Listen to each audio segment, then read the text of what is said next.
Iya. Ya, dimuliakan oleh kami, tidak dimuliakan oleh sana.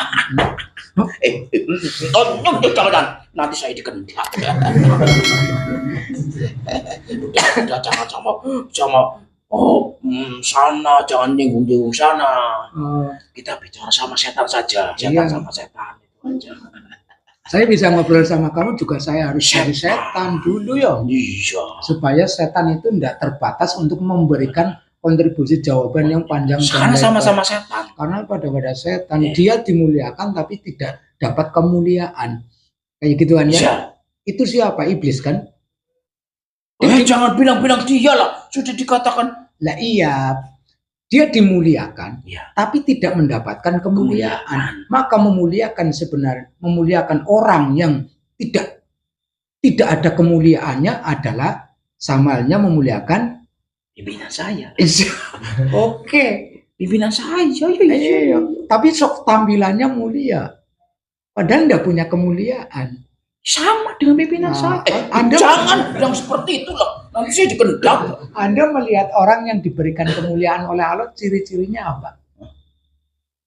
Saya tidak mau ngomong. Ya, yang Anda lihat saja. Orang itu. Iya, orang itu yang diberi kemuliaan oleh Allah. Selain para nabi dan rasul. Oh. Iya. Ya selain itu. Iya, selain itu. Benar-benar ya. Menjalankan apa yang diajarkan oleh sana dan si nabi itu sendiri. Itu bisa dilihat dengan cara dia melakukan menjaga ini. Itu menurut pandangan Anda ya. Bagaimana dia menjaga itu susah. Ya karena saya menjaganya susah itu karena saya. Tapi kalau orang itu saya tidak bisa. Karena orang itu diberi kemuliaan oleh yang saya tidak bisa mendekat, berarti si orang itu bisa menjaga ininya ini. Kami tidak bisa mendekat. Orang itu bisa kita lihat dengan kami sih tidak bisa mendekat orang itu. Orang ekstrim cara menyikapi ajaran sehingga begitu menjalankan seperti khusus akhirnya bertentangan karena Anda itu selalu di situ kan ya. Di dekatnya. Dan orang yang sudah diberikan kemuliaan oleh Allah memang mudah untuk menjalankan itu. Sangat mudah karena kami tidak bisa mendekatinya. Melihat saja sudah terpental kok. Edan wes. Berarti yang namanya iblis itu dimuliakan, tapi tidak dapat kemuliaan. Maka kalau orang itu mengaku mulia, pengakuan diri ada mulia, maka orang tersebut sebenarnya tidak punya kemuliaan, tidak dimuliakan oleh Allah. Tidak. Maka orang tersebut dimuliakan oleh saya. Terlalu ekstrim, terlalu internal, tidak bisa ke eksternal, keluar dalam pola berpikirnya sehingga kita memacu dan munculnya adalah suci ya, merasa kebanyakan karena Anda sudah merasa suci, sudah merasa dekat, sudah merasa sebenarnya dia dekat, kok sudah merasa dekat, goblok banget. Ini poin yang luar biasa. Iya kan? Iya, sebenarnya udah dekat, tapi kok ada perasaan dekat. Akhirnya Anda bodoh sekali. Maksud saya, iya makanya ini pelajaran sama. Kita dekat kan, kok merasa dekat? Kok sudah jelas-jelas hakikatnya dekat kok. Maka yang salah, yang melesetkan, yang menggelincirkan kita adalah perasaan. Itu saya dalam perasaan itu sendiri. Jadi kul yajma'u bainana. Kamu bisa, setan bisa bicara seperti itu? Setan juga bisa. Oh, yo kelasnya kelas Mas Iblis itu kelasnya. Summa yaftahu bainana bil haqqi. Nah, jadi akan dibuka oleh Allah tentang kehakikatannya. Sudah jelas-jelas dekat. Kenapa ada perasaan dekat? Maka kamu perasaan ini adalah setan. Ya, gitu. So, hebat. Ini kehebatan dari setan. Mulianya setan. Jadi Jadi setan. dimuliakan. Ya.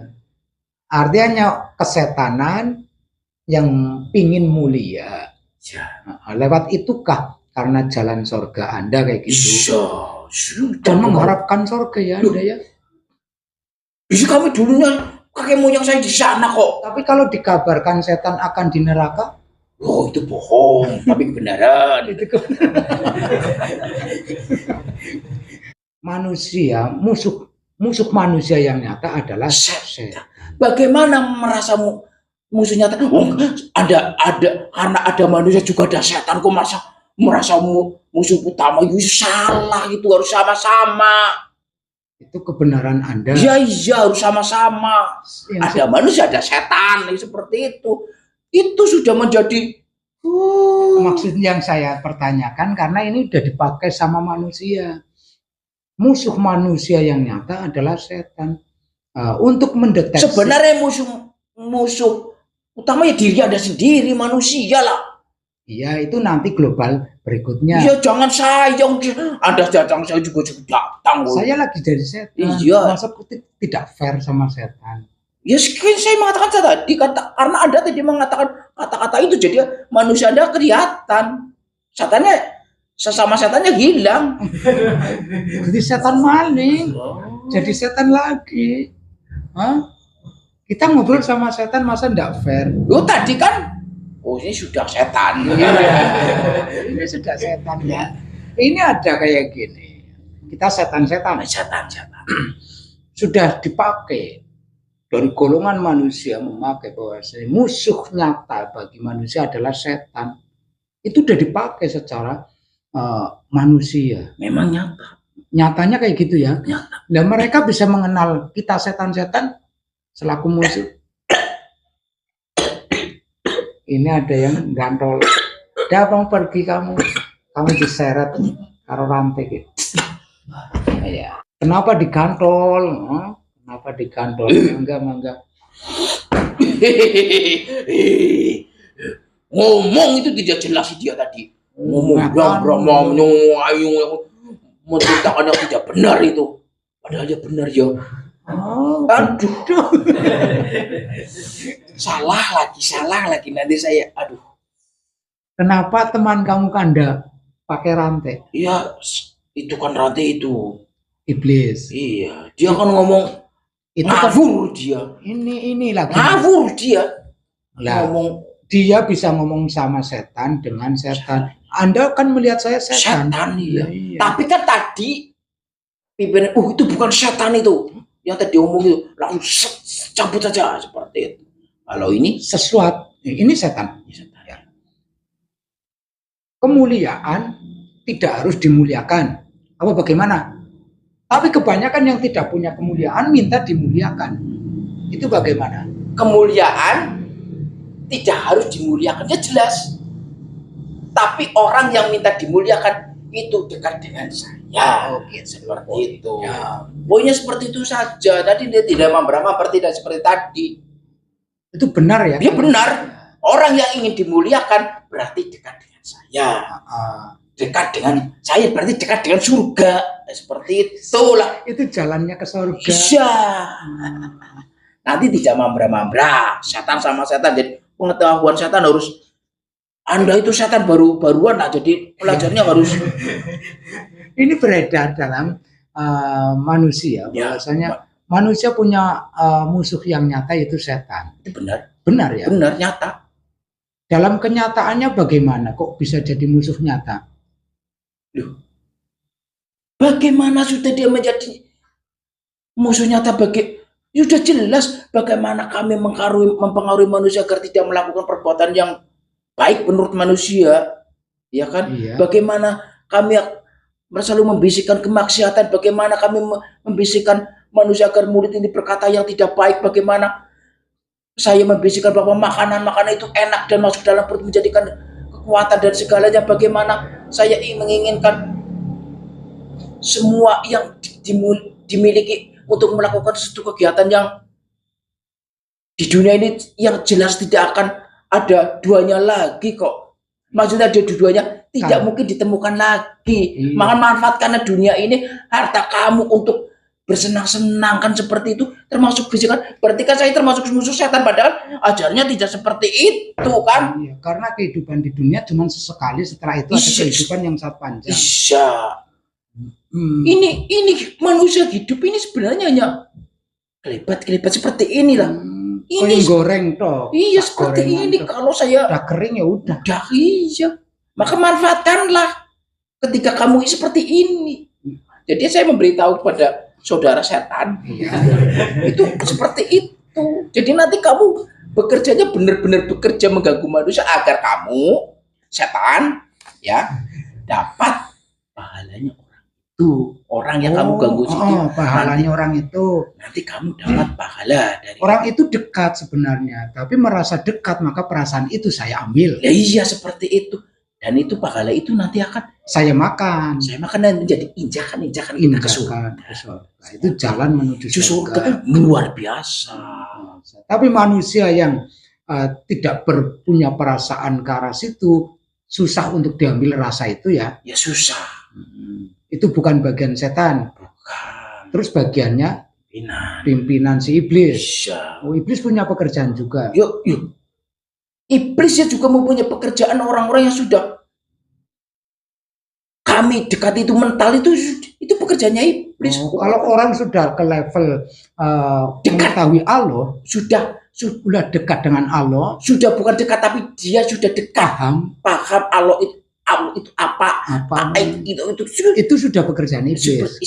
Supaya mengaku dirinya adalah Tuhan itu sendiri manunggal. Bahwa kamu itu pelajaran sana pekerjaan. Anda belum sampai pelajaran itu ya. Tahu, tapi saya tidak boleh menceritakan. Karena saya baru setan baru setan. Nanti kamu sudah mengaku iblis. Nanti Mbak Iblis marah kamu jadi ada setan bisa ngaku iblis. Ya bisa banyak lah. Banyak. Iya. Tapi resikonya sama si iblis itu. Junjungan kami. Kenapa dijunjung? Ya karena dialah pintu kami untuk ke surga kok.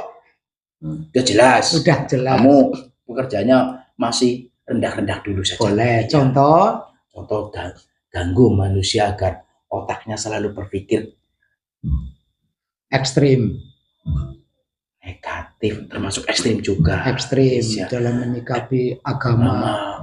Harus berpakaian yang kayak gini. Parfumnya harus kayak gini. Serbannya harus kayak gini. Terus mengaku saya orang mulia, berketurunan orang mulia, bahwa kami ini adalah paling mulia, bahwa kami yang paling mulia. Jangan dia seperti itu. Kayak gitu aja. Masuk dalam otak itu sendiri. Itu musuh jelas ya. Jelas. Ya, terima kasih. Ya. Mari pulang. Iya. Mari pulang. Marilah pulang. Ya, begitulah poinnya. Jadi sesuatu yang dimuliakan oleh Allah tidak butuh dimuliakan karena memang sudah mulia. Tatkala kita sudah bisa beranjak, diberi kemampuan beranjak ibadah, menikmati proses dan seterusnya, kita hanya main rasa apa ya salah dalam mengajarkan ilmu pengetahuan? Tidak salah. Salahnya adalah punya pengakuan saya ulama, saya kiai, saya orang sakti. Pengakuan rasa inilah sebenarnya menyesatkan. Ini sesat, langsung otomatis sesat. Saya sudah dekat dengan Allah, sesat langsung. Karena tanpa harus dirasa, tidak ada satu atom pun yang tidak bersamanya Allah. Wasi'a kursiyyus samawati wal ardi. Semua dalam singgasananya. Semua di dalam singgasana. Kalau singgasana secara akliah berarti tempat penempatan. Tidak ada satu neutron pun yang tidak bersamanya. Kenapa harus merasa? Merasa inilah yang sehingga membesar.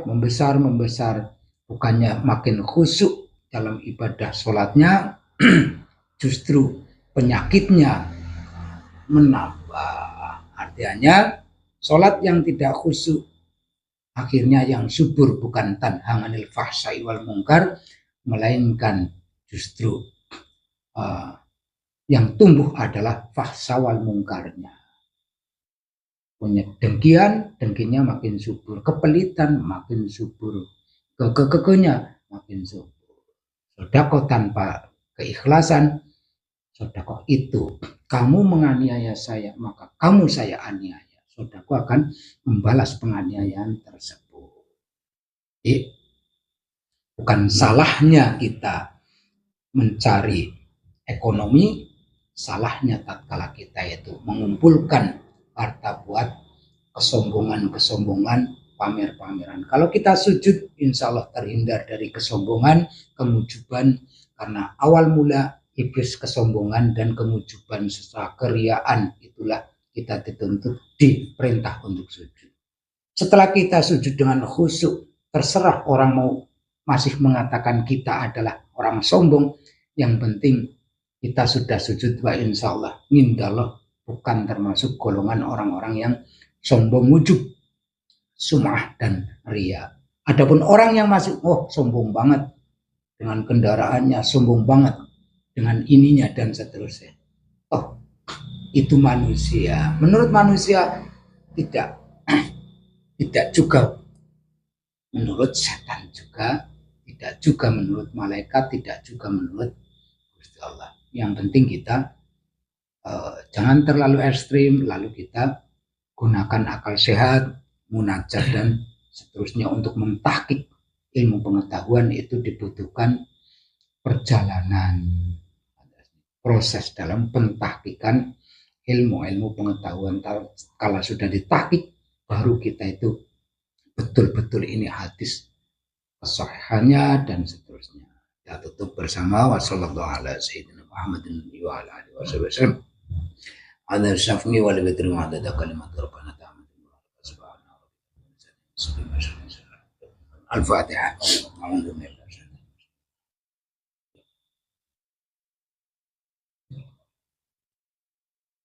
Ihdinas siratal mustaqim, hasbunallah wa ni'mal wakil, wala haula wala quwwata illa billahil azim. Wassalamualaikum warahmatullahi wabarakatuh.